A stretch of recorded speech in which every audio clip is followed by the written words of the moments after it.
Bismillahirrahmanirrahim. Assalamualaikum warahmatullahi wabarakatuh.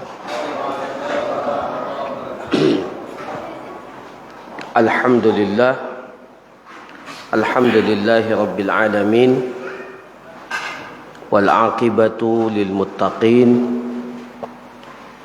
wala udwana illa 'alal zalimin. Asyhadu an la ilaha illallah wahdahu la syarika lah, wa asyhadu anna Muhammadan abduhu wa rasuluh. Allahumma salli wa sallim ala hadzal nabiyil karim wa ala alihi wa sahbihi wat tabi'in wa man tabi'ahum bi ihsan ila yaumiddin, amma ba'du. Hadirin hadirat jamaah maghrib yang dirahmati oleh Allah Subhanahu wa ta'ala, begitu pula yang mengikuti kajian ini secara online. Alhamdulillah, kembali kita diberikan oleh Allah Subhanahu wa ta'ala kesempatan untuk hadir dalam majelis ilmu ini. Mudah-mudahan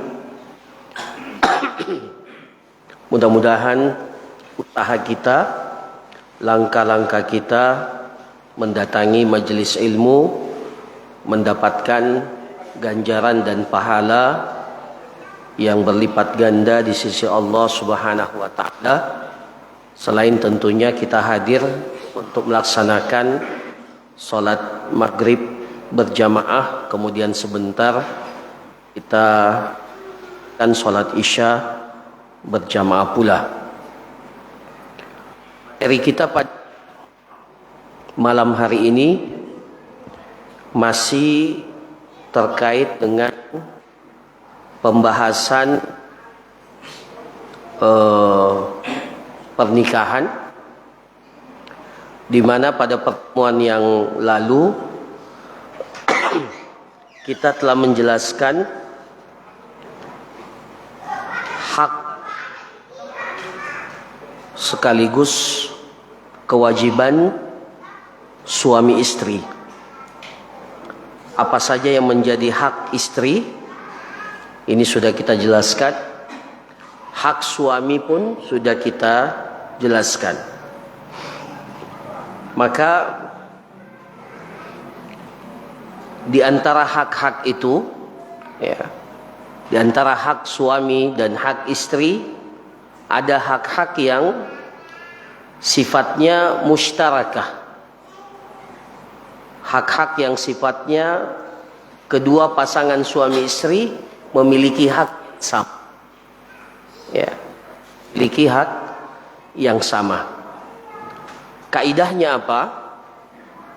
Kaidahnya adalah firman Allah Subhanahu wa ta'ala, ya, dalam surah Al-Baqarah ayat 228, walahunna mislul ladzi 'alaihunna bil ma'ruf. Itu kaidah dalam kaitannya hak-hak yang menjadi hak bersama antara suami dan istri. Walahunna alladzi 'alaihinna, dan menjadi hak pasangan kita, istri-istri kita, ya, walahunna, ya, dan menjadi hak bagi mereka seperti apa, mislul ladzi 'alaihinna, secara berimbang sesuai dengan apa yang menjadi beban dan tanggung jawab mereka. Jadi hak, ya, itu berjalan lurus ya, seiring dengan tanggung jawab yang diberikan oleh masing-masing pasangan suami istri. Nah, itu kaidahnya. Itu kaidah apa yang menjadi hak bersama. Ya. Jadi hak itu menjadi sesuatu yang wajib untuk ditunaikan oleh masing-masing pasangan sesuai dengan tanggung jawab masing-masing. Ya. Nah, ini sudah kita jelaskan.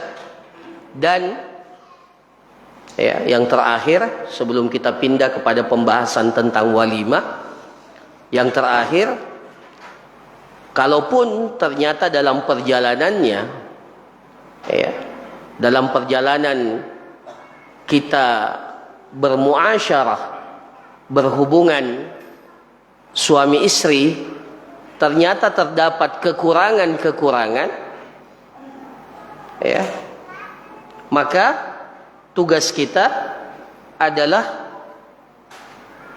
bersabar terhadap kekurangan-kekurangan itu dan memahami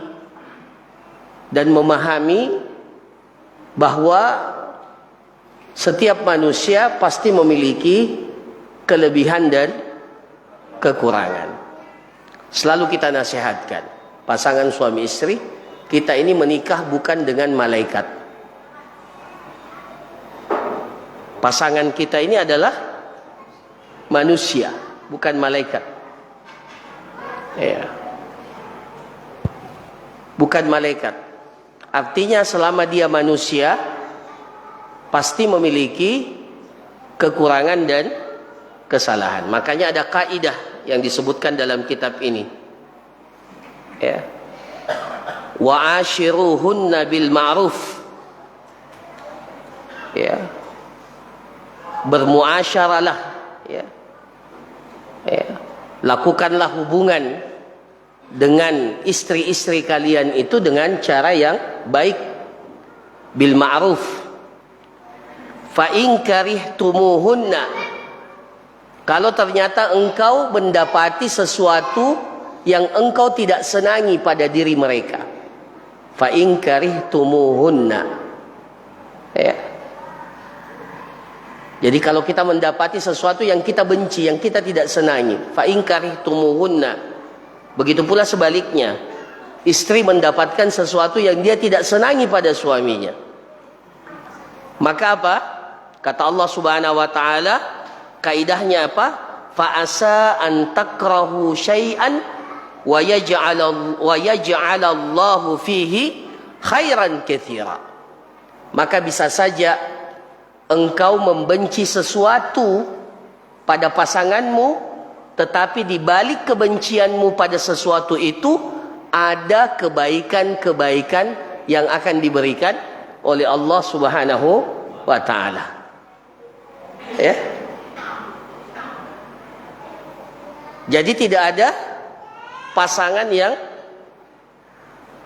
yang sempurna.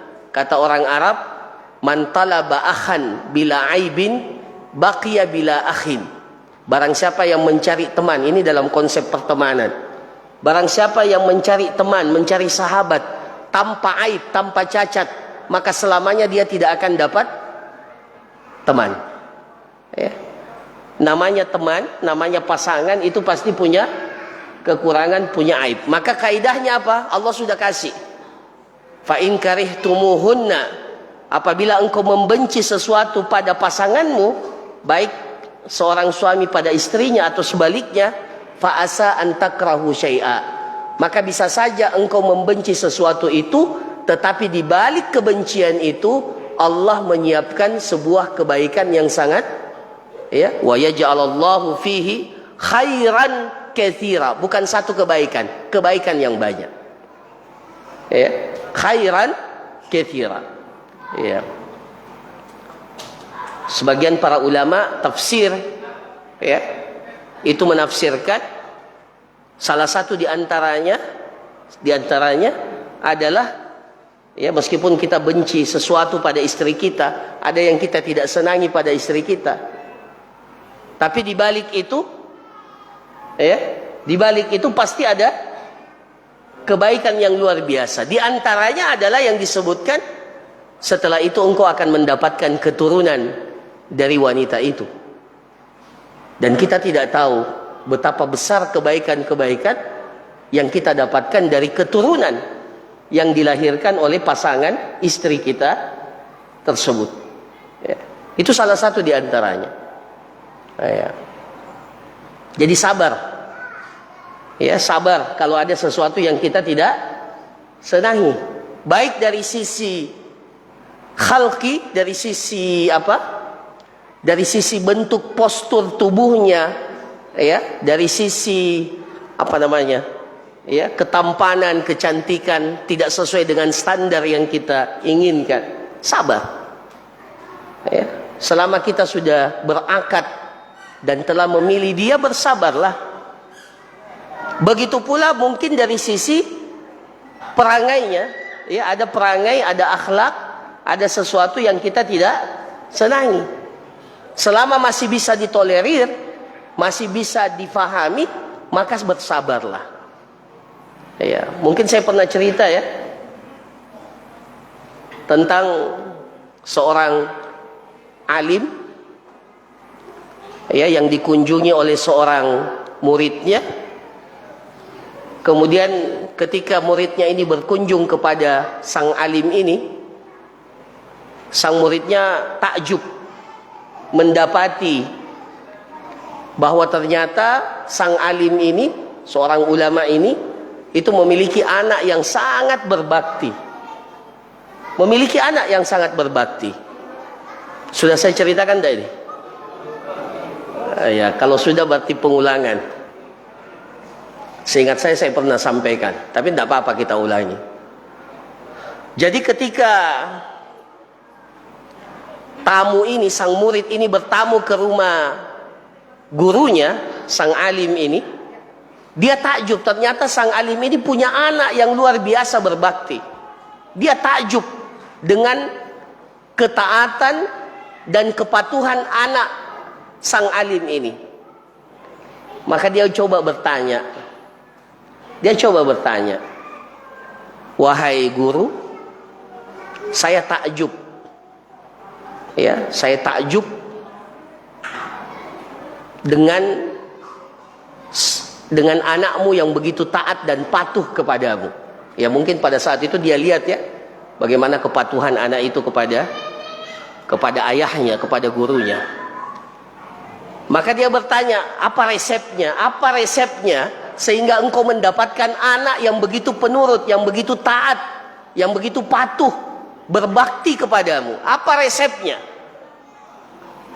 Ya, kita semua kan mau punya anak yang berbakti. Ya.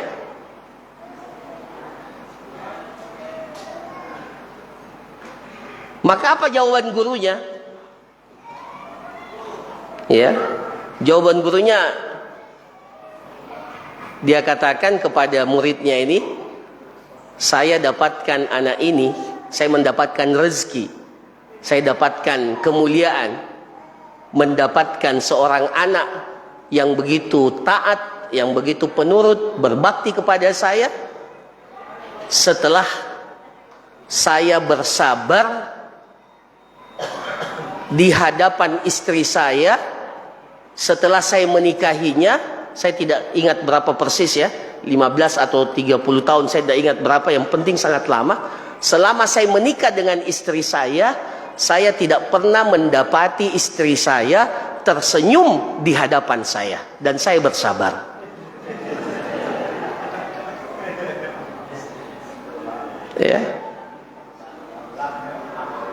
Ya, ini diceritakan oleh Syekh Munajjid hafizahullah. Syekh Munajjid ceritakan ini dalam sebuah ceramah beliau tentang bagaimana hubungan suami istri. Dia katakan, saya dapatkan anak ini setelah bersabar sekian tahun. Setelah menikahi istri saya bersabar. Tidak sekalipun saya pernah mendapati istri saya tersenyum di hadapan saya. Coba kalau pasangan kita begitu. Oh ya. Nah itu rahasianya. Ya. Itu rahasianya kaidah ilahiyah. Ini kaidah ilahiyah, kaidah rabbaniyah. Allah yang kasih kita kaidah. Apa kaidahnya? Fa in karihtumuhunna fa asa an takrahu syai'an wa yaj'alallahu fihi khairan katsira. Kalau engkau benci, engkau tidak suka sesuatu pada pasanganmu, maka di balik kebencianmu itu Allah siapkan, Allah buatkan kebaikan yang begitu banyak di belakangnya. Ya. Jadi jangan gara-gara sedikit sesuatu yang kita tidak senangi langsung kita katakan ya sudah. Ya. Ini perpisahan kita. Ini jalan di mana kita sudah tidak bisa dipertemukan. Silahkan engkau pulang ke rumah orang tuamu. Jangan begitu. Ya, tidak boleh seperti itu. Itu bukan kaidah rabbaniyah, itu bukan kaidah yang diajarkan oleh agama kita. Kaidahnya sabar, kaidahnya terima. Selama masih bisa ditolerir. Tapi kalau sudah berkaitan dengan persoalan syariat, dia tidak sholat, dia tidak puasa, dia tidak pakai jilbab, dia tidak mau pakai hijab, itu persoalan lain. Ya, tapi dalam perkara-perkara yang memang secara manusiawi ada pada setiap orang atau ada pada manusia secara biasa, secara normal, maka terima saja. Pernah seorang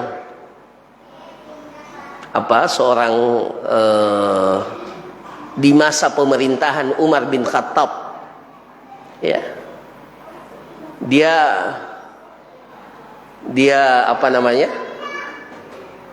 berselisih, baku marah sama istrinya. Akhirnya dia mau melapor ke Amirul Mukminin Umar bin Khattab.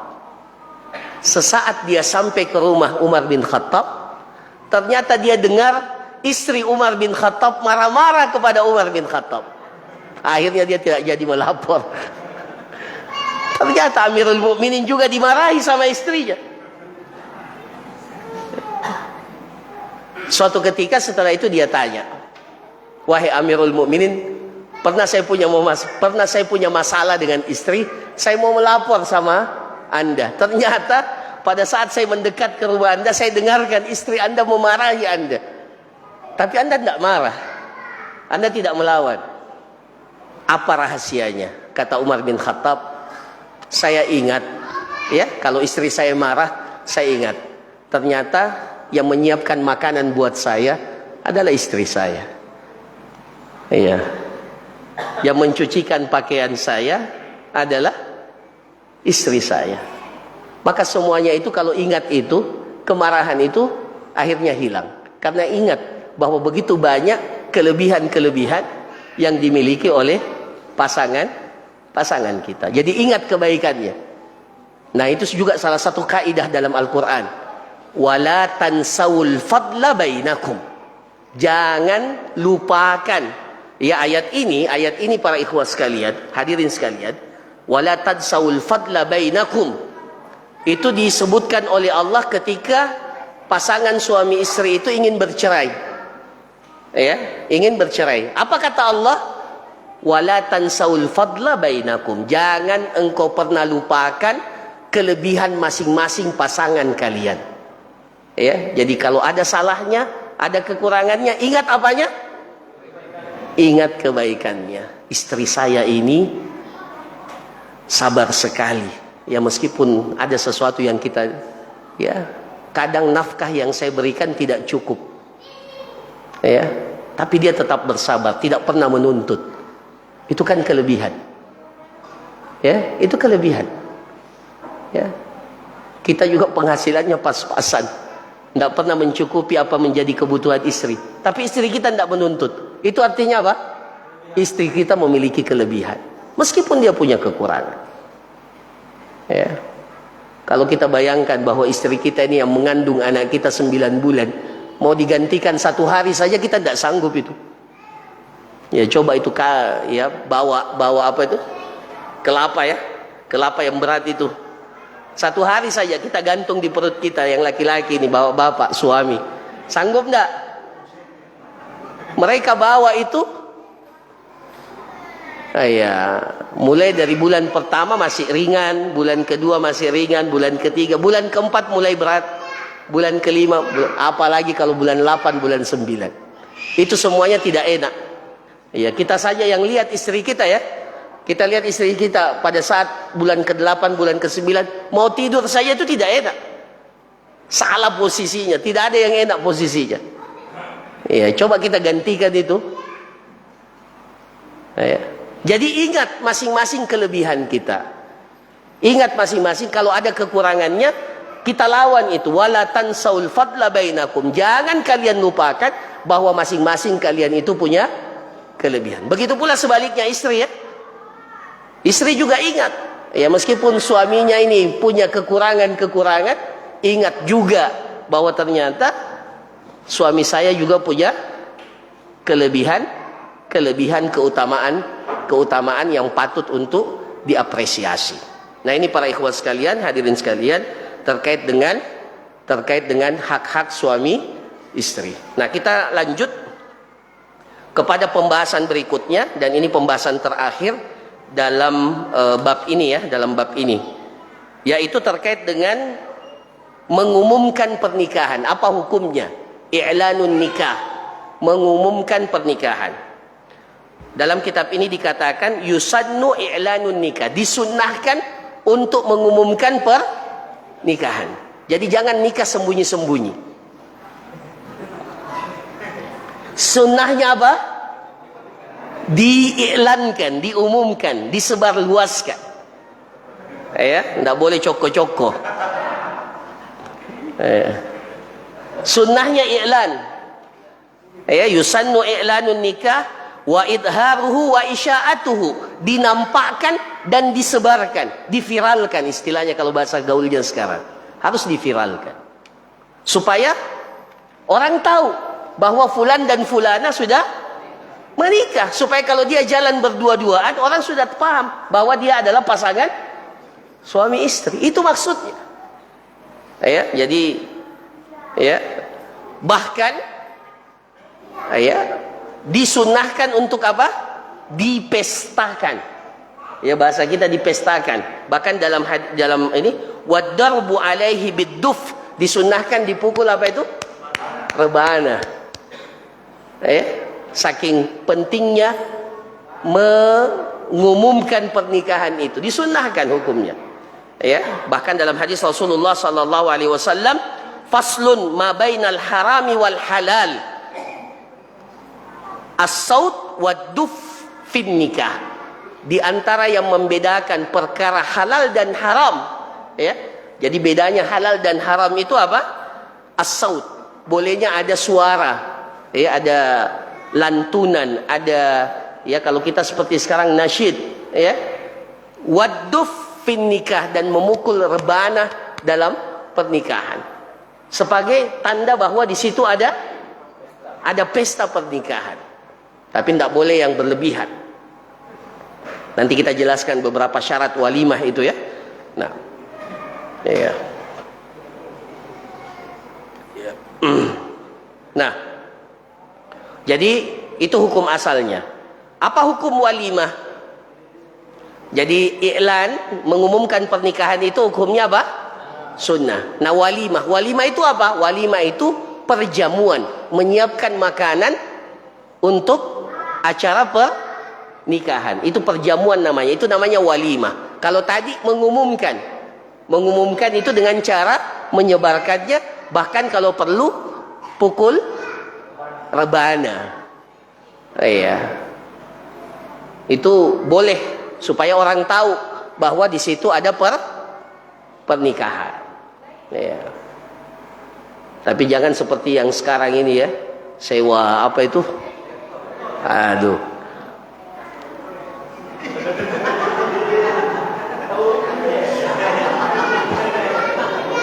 Iya.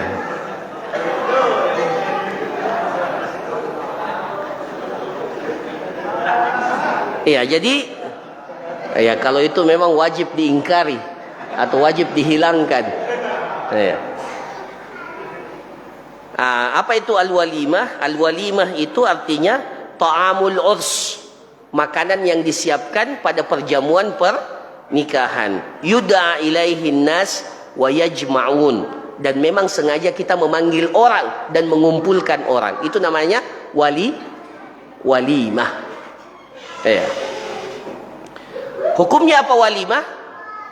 Hukumnya sunnah. Wa yusannu amalu walimati lin nikah. Ya, jadi sunnah hukumnya. Li hadis Abdurrahman bin Auf, berdasarkan hadis Abdurrahman bin Auf, annahu tazawwaja imra'atan, bahwa ketika beliau telah menikahi seorang wanita, faqala lahu an-nabiy sallallahu alaihi wasallam, jadi setelah diketahui oleh Nabi sallallahu alaihi wasallam, Rasulullah katakan kepada Abdurrahman bin Auf, aulim walau bisyah, laksanakanlah perjamuan pernikahan walaupun hanya dengan seekor kambing. Aulim walau bisyah. Bahkan Nabi sallallahu alaihi wasallam ketika menikahi Zainab, wa aulaman Nabi sallallahu alaihi wasallam ala Zainab radhiyallahu anha bi khubzin wa lahmin. Ketika Rasulullah menikahi Zainab, beliau Rasulullah sallallahu alaihi wasallam menyelenggarakan perjamuan pernikahan dengan makanan bi khubzin wa lahmin, ya, roti dan daging. Ya, disediakan roti dan daging.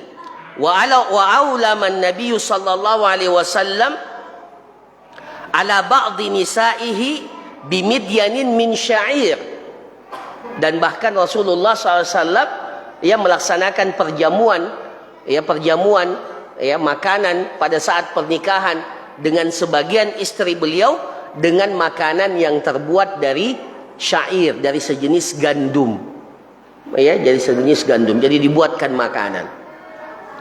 Jadi seperti itu para jamaah sekalian. Jadi hukumnya perjamuan pernikahan itu hukumnya sunnah. Nah, sekarang kita berpindah, apa hukumnya menjawab undangan pernikahan? Kita kan ini biasa dapat undangan atau diajak menghadiri undangan pernikahan. Apa hukumnya? Hukum asalnya yajibu ala man du'iya li walimati ursin an yujib. Hukum asalnya menjadi wajib bagi seseorang yang diundang untuk menghadiri perjamuan pernikahan untuk mendatangi perjamuan itu. Itu hukum asalnya.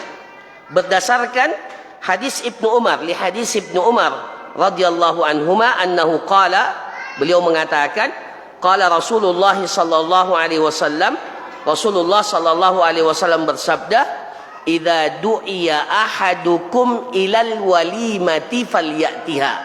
Kalau seseorang di antara kalian diundang untuk menghadiri walimah, untuk menghadiri pernikahan, falyatiha, maka hendaklah dia mendatanginya. Jadi ada perintah di situ, falyatiha, maka hendaklah dia mendatangi pernikahan itu, undangan itu. Dan kata para ulama, hukum asalnya perintah itu menunjukkan kewajiban. Hukum asalnya kalau ada perintah, karena Rasulullah perintahkan falyatiha, maka hendaklah kalian mendatangi undangan itu. Hukum asalnya itu adalah menunjukkan kewajiban. Bahkan dalam hadis Abi Hurairah, anna Rasulullah sallallahu alaihi wasallam qala, man lam yujibid da'wah faqad asallaha wa rasulah. Barang siapa yang tidak memenuhi undangan, dengarkan baik-baik. Ini hadis diriwayatkan oleh Imam Muslim. Barang siapa yang tidak menjawab, tidak memenuhi undangan, faqad asallaha wa rasulah, maka sungguh dia telah bermaksiat kepada Allah dan Rasulnya. Jadi bukan main-main itu. Kalau ada undangan, perjamuan pernikahan yang datang kepada kita,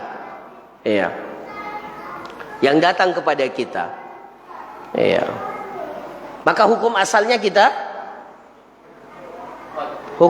kita wajib untuk datang, dimaksimalkan selama tidak ada uzur.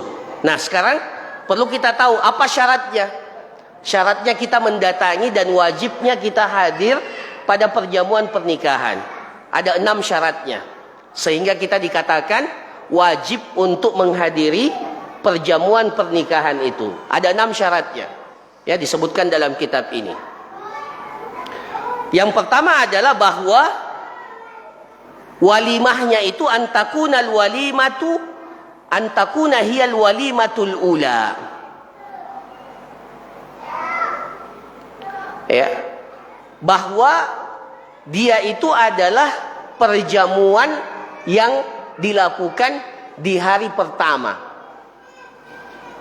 Ya, maksudnya kalau dia itu adalah yang pertama, maka hukumnya bagi kita ini wajib untuk menghadiri yang pertama. Ya, kenapa? Fa in aulama fi aksar min yaum ustuhibba fi tsani. Kalau ada orang yang menyelenggarakan perjamuan pernikahan lebih dari 1 hari. Biasa kan ada begitu ya? Saking banyaknya hartanya, perjamuan pernikahannya berapa hari? Ada berapa hari? Ada 7 hari ya? Masya Allah. 7 hari, ada yang 7 hari ya? Yang saya tahu biasanya 2 hari saja atau 3 hari. Ya. Berarti banyak sekali relasinya itu. Ya. Nah, jadi kalau umpamanya dia menyelenggarakan perjamuan pernikahan lebih dari 1 hari, yang wajib kita datangi adalah hari pertama. Hari pertama itu wajib. Ya, jadi itu yang pertama ya. Fa in aulama fi aksar min yaum ustuhibba fi tsani. Pada hari yang kedua statusnya menjadi sunnah. Ya, jadi Anda mau datang, tidak mau datang, terserah. Yang penting hari pertama kita sudah datang. Hari kedua ustuhib. Statusnya dianjurkan, disunnahkan. Tapi tidak lagi menjadi wajib. Kemudian yang ketiga, hari ketiga wa kuriha fits tsalis. Makruh hukumnya hari ketiga. Ya. Li hadisi Ibnu Mas'ud radhiyallahu an. Berdasarkan hadis Ibnu Mas'ud radhiyallahu an, anna Nabiy sallallahu alaihi wasallam bersabda, qala, beliau mengatakan, ta'amu awwali yaumin haq. Makanan hari pertama itu benar, hak. Ya, artinya ya sesuatu yang memang hak, yang wajib untuk kita hadiri. Ta'amu awwali yaumin haq wa ta'amu yaumits tsani sunnah. Dan makanan yang dihidangkan pada hari kedua itu hukumnya sunnah.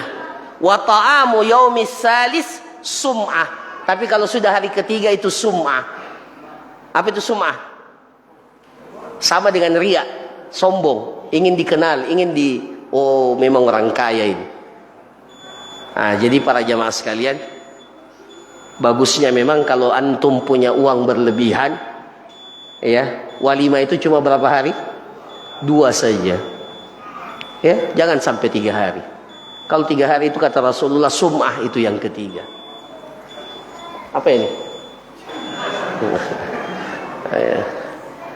Wa man samma'a samma Allahu bihi. Siapa yang menginginkan sum'ah, maka Allah ya juga akan ya membalas sum'ahnya itu. Ya, perbuatan sum'ahnya itu. Itu yang pertama ya, syarat yang pertama. Yang kedua, an yakuna da'i muslim. Yang mengundang kita adalah seorang muslim. Ya, jadi kalau yang mengundang kita non muslim, orang kafir, maka tidak wajib kita untuk menghadirinya, tidak wajib. Ya. Yang ketiga, an yakuna da'i min ghairil usatil mujahirina bil ma'siyah wa alla yakuna zaliman aw sahiba malin haram. Yang mengundang kita bukan termasuk pelaku maksiat yang melakukan kemaksiatannya secara terang-terangan. Ya, al-mujahirina bil ma'siyah. Jadi bukan pelaku maksiat yang Mujahir. Apa itu mujahir? Tidak malu-malu menampakkan kemaksiatannya, bahkan mengajak orang lain untuk melakukan kemaksiatan yang sama. Itu namanya mujahir. Nah, kalau yang mengundang kita modelnya seperti itu, contohnya apa? Contohnya ya, seperti itu. Mujahir, dan dia tidak malu-malu menampakkan kemaksiatannya. Maka hukum asalnya kita datang atau tidak? Tidak. Sebagai bentuk penyikapan kita terhadap kemaksiatan yang dia lakukan secara terang-terangan. Tapi kalau dia tidak terang-terangan, ya maka hukum asalnya kita datang. Kalau dia bukan mujahir, bukan orang yang menampakkan dan memamerkan kemaksiatannya, dia lakukan maksiat tapi sembunyi-sembunyi, tidak dilihat oleh orang, artinya dia masih malu-malu melakukan kemaksiatan, maka hukum asalnya kita tetap datang. Atau wa alla yakuna zaliman, jangan sampai dan orang yang mengundang itu bukan orang zalim, bukan orang zalim. Orang zalim itu adalah orang yang mengambil hak orang lain dengan cara yang tidak benar. Itu orang zalim namanya. Au sahiba malin haram, atau yang mengundang itu kita tahu dia punya harta, hartanya itu semuanya berasal dari harta yang haram. Tidak ada penghasilannya yang halal. Penghasilannya semuanya berasal dari sesuatu yang haram. Maka hukum asalnya tidak wajib kita datang.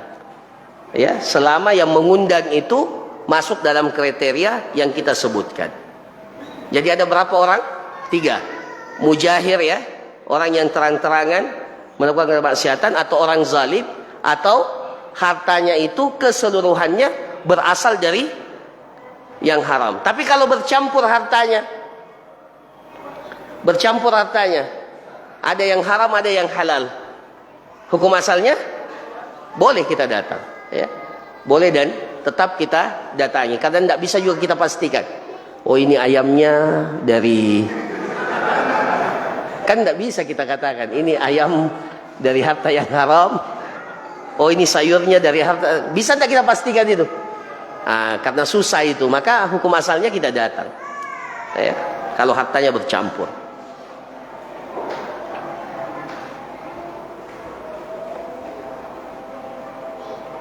Dan tidak boleh gara-gara persangkaan itu, ya, oh kayaknya semua hartanya haram. Dari mana Anda tahu itu?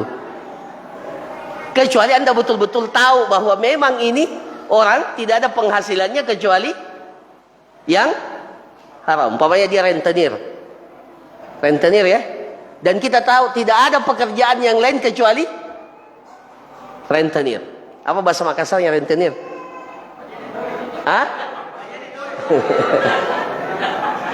Iya, mengembangbiakkan uang ya. Iya, Allah musta'an. Iya. Nah, itu syarat yang keberapa? Yang keempat, antakuna da'wa muayyanah fa in da'ahu fi jam'in fala tajibul ijabah. Undangannya itu bersifat langsung, personal. Adapun kalau dakwahnya, undangannya sifatnya umum, maka tidak wajib. Kepada jamaah An-Nur kami undang untuk menghadiri perjamuan pernikahan. Undangannya umum, jamaah An-Nur. Wajib tak kita datang? Tidak wajib. Karena yang wajib itu kalau undangannya apa? Kepada yang terhormat Haji Ahmad. Itu wajib itu. Karena apa? Personal, langsung ditunjuk. Ya, langsung ditunjuk. Jadi kalau dakwanya secara umum tanpa apa? Ya, dakwanya secara umum, maka hukum asalnya tidak wajib, ya. Fi jam'in fala tajibul ijabah. Kemudian yang kelima, syarat yang kelima, an yakunal qasdu minad da'wa at-tawaddud wat taqarrub. Dasar dan maksud daripada undangan itu at-tawaddud wat taqarrub, untuk menumbuhkan rasa cinta dan semangat kita untuk saling bersilaturahim, saling dekat di antara dengan kita. Fa in da'ahu li khaufin minhu, kalau undangannya gara-gara kita takut sama dia, ya, atasan kita yang undang, kalau tidak datang bahaya, ya, jangan sampai nanti saya dikurangi gajiku, ya, atau ada ya tidak bisa cepat naik pangkatku, ya, nah, itu maka hukum asalnya itu tidak wajib itu, ya, au tam'in fijah, atau karena ada kemaslahatan yang kita ingin dapatkan dari orang itu, fala tajibul ijabah, maka sungguh hukum asalnya itu tidak wajib kita menghadiri. Jadi hukum asalnya apa? Memang semangatnya itu untuk apa?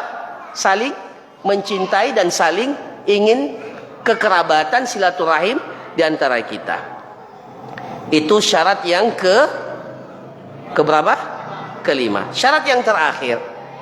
Syarat yang terakhir, dan ini sebagai penutup, alla yakuna fil walimati munkar. Dalam perjamuan pernikahan itu tidak ada kemungkaran, tidak ada kemungkaran. Seperti apa? Ada khamar, ada ballo, ada apa? Gina, musik, nyanyian-nyanyian yang tidak pantas. Ya, apalagi kalau seperti yang disebutkan tadi. Wa ma'azib, ada alat musik. Ada alat musik. Kemudian ikhtilat rijal wa nisa, wanita dan laki-laki itu bercampur baur. Maka kalau ada yang seperti itu, maka hukum asalnya kita tidak wajib untuk menghadiri perjamuan itu. Berdasarkan hadis Jabir. Hadis Jabir radhiyallahu anhu.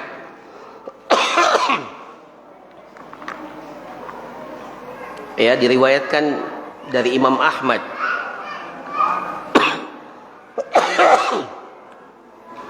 Rasulullah sallallahu alaihi wasallam bersabda, "Man kana yu'minu billahi wal yawmil akhir fala yaq'udanna ala ma'idatin yudaru 'alaiha al-khamar." Rasulullah SAW mengatakan, barang siapa yang beriman kepada Allah dan hari akhirat, maka jangan sampai dia duduk. Fala yaq'udanna, maka dia jangan duduk di sebuah majelis, di sebuah di sebuah meja, di mana di meja itu diletakkan khamar. Maka kalau ada majelis-majelis seperti itu, maka dilarang kita untuk menghadirinya, kecuali satu, kalau kita mampu untuk mengingkari kemungkaran itu atau meminimalkan kemungkaran itu. Jadi tidak mesti harus hilang kemungkarannya, minimal apa? Diminimalkan kemungkaran. Maka hukum asalnya wajib kita untuk datang. Kalau kita mampu untuk mengingkari kemungkaran atau ya meminimalkan kemungkaran itu, maka ya boleh, bahkan wajib untuk kita datangi dengan maksud untuk meluruskan dan membenarkan apa-apa yang salah dalam walimah itu. Berdasarkan sabda Rasulullah, man ra'a minkum munkaran falyughayyirhu biyadi. Siapa yang melihat kemungkaran, maka hendaklah dia merubah kemungkaran itu dengan tangannya. Fa illam yastati' fa bilisani. Kalau dia tidak mampu merubah kemungkaran itu dengan tangannya, maka dengan lisannya. Fa illam yastati', kalau dia tidak mampu, fa biqalbihi, maka dia merubah kemungkaran itu dengan apa? Hatinya. Apa merubah kemungkaran dengan hati itu bagaimana maksudnya? Apakah kita tenang-tenang saja di situ? Ya, sambil ketawa-ketawa? Ya, harus menunjukkan apa?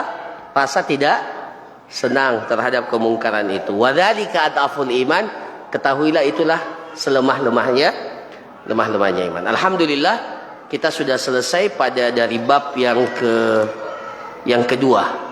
Nah, bab yang ketiga ini sudah masuk dalam persoalan khulu', perceraian, ya, sudah masuk masalah perceraian.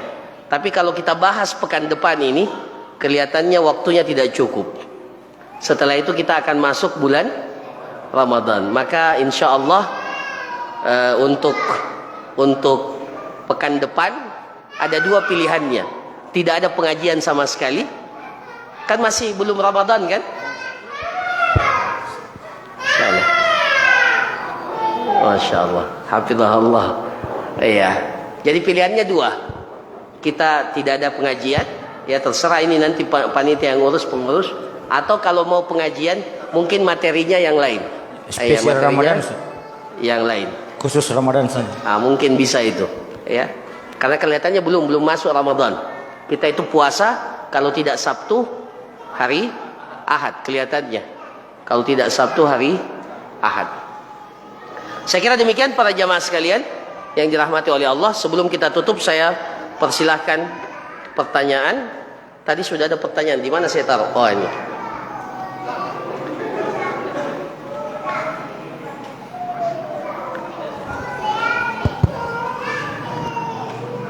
Ya, silakan.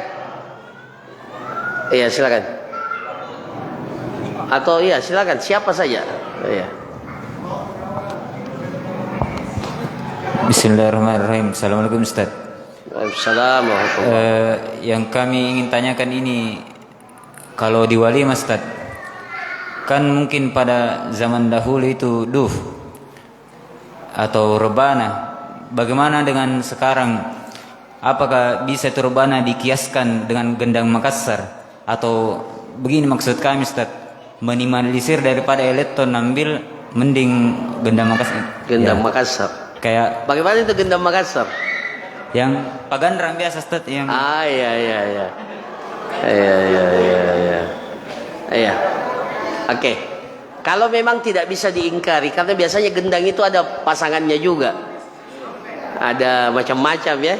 Jadi bukan hanya gendang. Padahal yang dibolehkan itu cuma apa?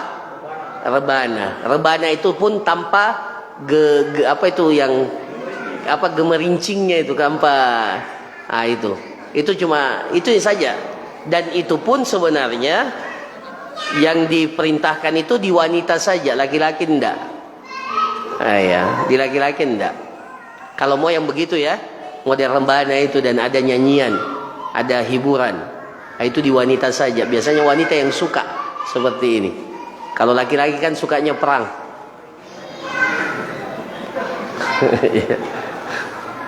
Ya, maka ya seperti sekarang juga dengan nasyid. Nah itu alternatif.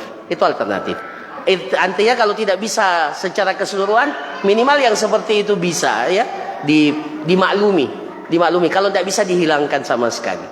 Ya, yang penting jangan elektron. Nah, ya, silakan. Enggak, wow, yang duluan di depan.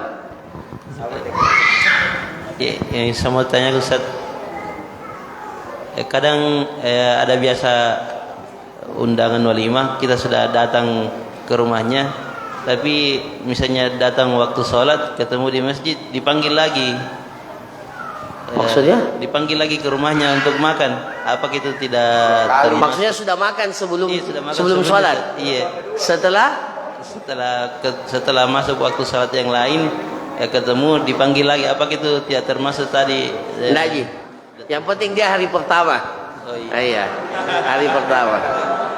Iya. Iyalah. Kan alhamdulillah 2 kali dipanggil makan. Iya, gelombang kedua. Iya.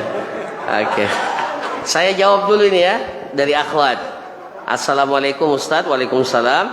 Saya mau bertanya, kalau saat menikah ijab kabul suami salah menyebut nama ayah, salah nama bapaknya, kepleset seperti Rino menjadi Bino. Iya. Apakah sah nikah saya? Iya. Kalau yang menikahkan langsung apa? Bapaknya, maka tidak ada masalah itu. Sudah dipahami ya. Meskipun dalam ucapan ya biasalah ada kepleset. Ya, kepleset sedikit. Tapi yang sudah kita paham anaknya bapak ini. Iya, maka itu tidak ada masalah insyaallah. Tidak ada masalah. Iya. Kecuali kalau keplesetnya terlalu jauh, namanya Muhammad disebut Abdullah. Nah, itu jauh sekali. Nah, itu memang Jangan sampai berbeda maksudnya ya. Iya. Nah. Oke. Silakan. Terima kasih. Ini istilah yang menghadiri jamuan atau panggilan, istilahnya cara makan-makan teman gitu kan Ustaz. Dan kita tahu kalau teman ini pekerjaannya di koperasi. Koperasi. Iya, pekerjaannya di koperasi dan dia memanggil kita untuk ikut makan-makan atau dia traktir ceritanya, ataupun dia ikut di dalam majelis kita dan dia menyerahkan infak atau apa, dan semata-mata uang itu dari koperasi, istilahnya gajinya pun gaji koperasi, tidak ada gaji yang lain baik dari istrinya atau apapun. Itu jatuhnya bagaimana Pak Ustaz? Iya, koperasinya koperasi apa? Kayak simpan pinjam. Apakah semua simpan pinjam? Apa ya? Kayaknya simpan pinjam yang istilahnya meminjamkan orang terus berbagi hasil. Iya, cuma itu ini ya. Iya, pekerjaannya cuma itu, istrinya tidak bekerja. Artinya dia dapatkan penghasilan dari simpan dari pinjam itu saja, yang ada ribanya itu. Iya, maksud saya itu seperti itu. Iya, seperti itu ya. Dan yakin bahwa tidak ada penghasilannya yang lain. Enggak, kalau seumpama tidak ada bagaimana? Kalau tidak ada, kalau umpamanya kita yakin ya. Ya, tidak ada. Yakin seyakin-yakinnya bahwa tidak ada, maka sikap wara kita hindari. Sikap wara, kita menghindari sesuatu yang meragukan buat kita. Hukum asalnya kita hindari, ya, kita hindari. Tapi kalau belum bisa kita pastikan, maka hukum asalnya kita ini berbaik sangka kepada saudara kita. Ya, jadi jangan gara-gara persangkaan, kayaknya cuma itu penghasilannya. Masih kayaknya, belum yakin, ya. Maka hukum asalnya jangan kita berburuk sangka. Jadi hukum asalnya seorang muslim itu kita harus berbaik sangka. Itu hukum asalnya, bukan buruk sangka. Ya, karena kalau buruk sangka yang didahulukan tidak ada yang selesai. Oh, jangan-jangan. Akhirnya tidak ada yang. Jadi hukum asalnya kita berbaik sangka. Selama belum kita yakin, kecuali kalau kita betul tahu kita serumah dengannya, kita tidur sama dia, dan kita tidak tahu bahwa, dan kita tahu betul bahwa tidak ada penghasilan kecuali itu saja. Ya. Dan kita sudah cek, ya. Tapi kalau masih ada ragu-ragu, belum pasti, maka hukum asalnya tetap boleh kita berinteraksi dengan orang seperti itu. Ya. Nah, ini pertanyaan di luar materi, tapi tidak apa-apa. Atau masih ada yang seputar materi? Ya, silakan Haji. Ya, bagaimana hukumnya itu Ustaz? Menghadiri walimah yang ada acara-acara itu musiknya umpamanya. Menghadiri ini Ustaz. Tapi kita ini jelas jelas menolak itu Ustaz. Ya. Apakah kami ataukah saya cukup menyetor undangan saja baru langsung pulang atau bagaimana Ustaz? Kemudian yang kedua Ustaz, bagaimana seperti tadi dijelaskan bahwa kalau undangan itu langsung menunjuk nama, maka wajib untuk didatangi. Apakah boleh diperwakilkan kepada dengan alasan seperti tadi ada acara-acara yang tidak syar'i di dalamnya? Iya. Okay. Itu yang pertama atau langsung yang kedua sama saja. Jadi hukum asalnya kita tidak boleh datang, hukum asalnya, kecuali ada kemudaratan yang lebih besar yang bisa ditimbulkan kalau kita tidak datang. Ya, seperti umpamanya begini, saudara kita tahu saudara kita yang saudara kandung atau apa ya. Ya, kalau kita tidak datang pasti menimbulkan fitnah atau apa. Maka dalam kondisi itu ya saddidu wa qaribu, fattaqullaha mastata'tum. Bertakwalah kepada Allah sesuai dengan kesanggupan kalian. Itu contoh kasus. Ya, contoh kasus. Jadi ya tinggal dilihat mana maslahat dan mudaratnya. Begitu pula kalau umpamanya kita masih bisa menghindari semaksimal mungkin. Saya biasanya begini, kalau saya diundang dan saya tahu bahwa walimahnya itu tidak syar'i, maka saya biasa datang sebelum walimah. Iya, atau setelah walimah. Ya, jadi sudah selesai walimahnya, tidak ada lagi yang mungkar-mungkar itu. Nah, baru saya datang. Tetap kan kita datang. Ya, tetap kita datang untuk menjawab panggilan orang itu. Ya meskipun ya makanannya sudah tidak lagi sama. Iya. Nah, tapi kewajiban kita untuk mendatangi, ya biasanya seperti itu. Nah, apa hukumnya mewakilkan? Kalau sudah tidak bisa kita hadir, jangan lagi wakilkan kepada orang.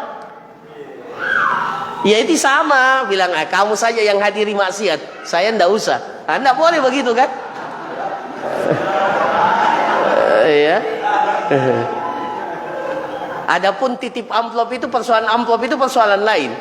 Tidak ada hubungannya. Ini kan masalah kebiasaan kita saja itu amplop itu. Hukum asalnya walimah kita diundang makan, bukan untuk menyerahkan amplop. Maka kalau kita punya hajat, jangan berharap dapat amplop. Kalau dikasih oleh orang, alhamdulillah sebagai bentuk kesyukuran. Tapi kalau tidak, kan memang kita ajak orang untuk makan. Makannya gratis kan? Tidak usah pakai amplop kan? Itu kebiasaan kita saja itu. Sebagai penghormatan kita kepada orang yang menikah, biasanya kita bawa hadiah. Dulu kan bawa hadiah. Iya. Dulu bawa hadiah, saya ingat dulu. Biasanya itu orang walimah, Masya Allah, kadonya bersusun-susun. Sekarang tidak, digantikan dengan apa? Tapi itu hukumnya lain, bukan, tidak termasuk dalam walimah ini sebenarnya. Kan tidak ada kewajiban kita membawa amplop. Iya. Iya. Bahkan ya ini mohon maaf, saya juga kadang ketawa atau ya biasa ditulis apa di ya saya belum pernah dapat di sini, saya dapatkan di daerah selain Makassar. Ditulis di situ sebaiknya penghormatan kepada apa? Kepada pengantin bukan dalam bentuk barang. Bukan dalam bentuk barang, artinya kasih uang. Nah, biasanya ditulis begitu. Saya pernah dapatkan undangan seperti itu. Saya bilang, waduh, ya ini sudah terkesan apa? Komersil kan? Terkesan komersil. Adapun ya kita memberikan apresiasi, memberikan itu tidak ada masalah. Kebiasaan kita. Artinya memang kita berikan penghormatan dan sebagai bentuk hadiah kita yang kita berikan kepada pengantin atau untuk ikut meringankan beban pengantin. Tidak ada masalah itu. Tapi bukan, tidak ada hubungannya sama sekali dengan apa? Walimah. Artinya kalau Anda diundang tanpa bawa amplop pun, hukum asalnya Anda wajib menghadiri itu meskipun tidak bawa amplop. Dan yang mengundang jangan merasa berat.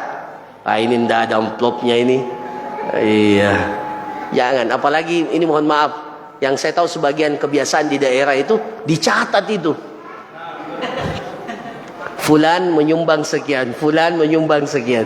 Nanti kalau dia bikin acara dibalas katanya dengan nilai yang sama. Aduh, ini akhirnya jadi beban ya, jadi beban, tidak pantas. Bagi kita itu tidak pantas. Namanya kita undang orang walimah, kita undang secara sukarela. Kita memang mengundang orang, ya silakan datang. Mau dapat amplop atau tidak, bawa amplop atau tidak, itu bukan urusan.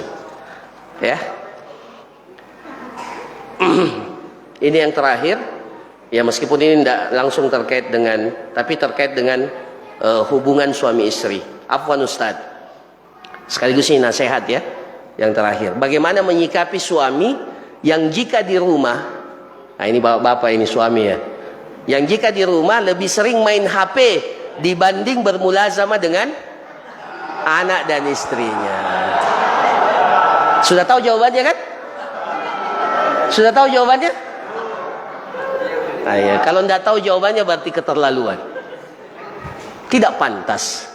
Ya tidak pantas. Nah, ya. Tidak pantas. Iya.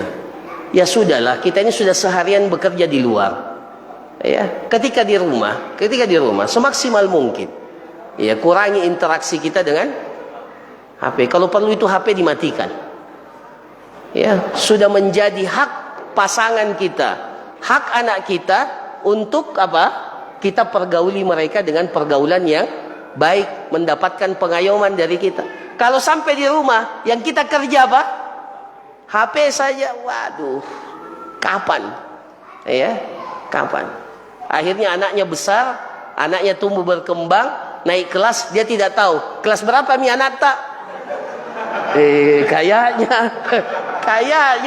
anaknya masya Allah. Astagfirullah. Astagfirullah. Anaknya dia ditanya kelas berapa mi anaknya. Kayaknya. Kata dia tidak pernah tanya anaknya. Berapa juz mi hafalannya anak tak? Kayaknya. Tidak pernah dicek, tidak pernah kita komunikasi. Apalagi tambah musibah juga kalau istrinya juga suka main HP. Jadi sebagai kompensasi karena dia lihat suaminya main HP terus, daripada saya kayak patung saja, mendingan saya juga main HP. Akhirnya tambah berantakan. Jadi ini nasihat buat kita semua, buat saya pribadi dan kepada para jamaah sekalian. Kepada para jamaah sekalian. Mari kita berkomitmen. Kalau masuk rumah, minimalkan interaksi dengan HP. Bolehlah kita kalau ada kerjaan mau tidak mau pasti ada. Tapi jangan terus menerus itu, Jadi coba dibuat tulisan di rumah kita masing-masing. Masuk rumah bukan minimalkan, matikan. Matikan HP, itu hukum asalnya. Kecuali kalau ini jadi betul. Ini kan ini mungkin pertanyaan ini ungkapan perasaan dari seorang istri yang melihat suaminya main HP terus. Akhirnya jatahnya dan perhatiannya berkurang karena lebih banyak yang dituju kepada kalau yang dilihat hal yang bermanfaat di HP, dia dengar ceramah, dia dengar taklim, oke, tidak ada masalah. Mungkin lebih bagus. Meskipun itu tidak pantas. Tapi kalau yang dilihat status, yang dilihat kalau main game itu keterlaluan. Jadi dosa itu jadinya. Itu hak istri, hak anak untuk didapatkan ketika kita berada di rumah. Maka mudah-mudahan Allah Subhanahu wa taala menghindarkan kita dari fitnah ini. Bagaimana kalau kita pasang target untuk Ramadan? Untuk Ramadan saya selalu mengajak orang untuk kasih target. Kan kita harus punya target di Ramadan. Bagaimana kalau kita selama Ramadan itu lebih banyak lihat Quran daripada lihat HP? Setuju. Setuju ya? Setuju. Tapi buktikan masing-masing. Kecuali kalau di HP-nya ada Al-Quran, boleh dilihat. Tapi kalau di HP-nya tidak ada aplikasi Quran, mari kita memperbanyak melihat Al-Quran daripada melihat HP. Bisa ya? Insyaallah. Insyaallah. Bolehlah dilihat sekali-sekali. Apalagi kalau nanti yang i'tikaf HP, jualan online-nya tetap jalan selama i'tikaf. I'tikafnya sah enggak tuh? Formalitas saja dia di masjid. Padahal sebenarnya hatinya, dirinya itu tidak di masjid karena terikat dengan online itu. Saya kira demikian para jamaah sekalian, mudah-mudahan bermanfaat. Barakallahu fikum, jazakumullah khairan. Jadi insyaallah pekan depan terkait dengan Ramadan Subhanakallahumma rabbana wa bihamdika asyhadu an la ilaha illa anta astaghfiruka wa atubu ilaik. Assalamualaikum warahmatullahi wabarakatuh.